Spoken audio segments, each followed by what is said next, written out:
اعوذ باللہ من الشیطان اللعین الرجیم بسم اللہ الرحمن الرحیم اللہم صلی علی محمد وآل محمد وعجل فرجہم۔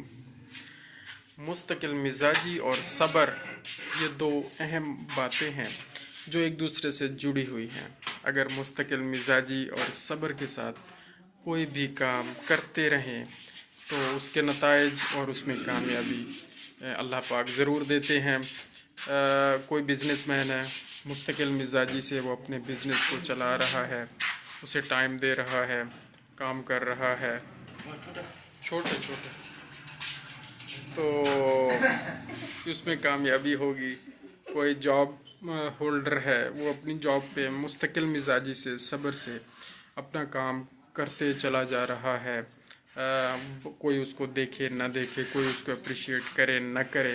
اسی طرح میری طرح کوئی ویڈیوز بناتا چلا جا رہا ہے، کوئی ویڈیوز دیکھے نہ دیکھے، کوئی اپریشیٹ کرے نہ کرے، تو مجھے یقین ہے کہ اس میں کامیابی ملے گی، کیونکہ اس میں صبر ہے۔ انشاءاللہ اللہ تعالیٰ کے فضل و کرم سے وہ صبر آتا ہے، پیشنس آتا ہے۔ اور مستقل مزاجی میں تھوڑی سی ابھی کمی ہے، کیونکہ ریگولیرٹی کبھی کم ہو جاتی ہے، کبھی زیادہ ہو جاتی ہے۔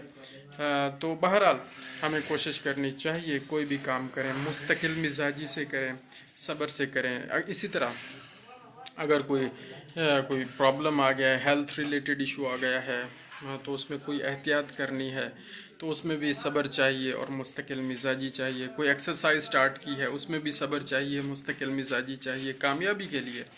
اسی طرح زندگی کا کوئی بھی کام آپ لے لیں جس میں آپ کامیابی حاصل کرنا چاہتے ہیں اور اچھے نتائج چاہتے ہیں، تو پھر دو چیزوں کو اپنانا پڑے گا۔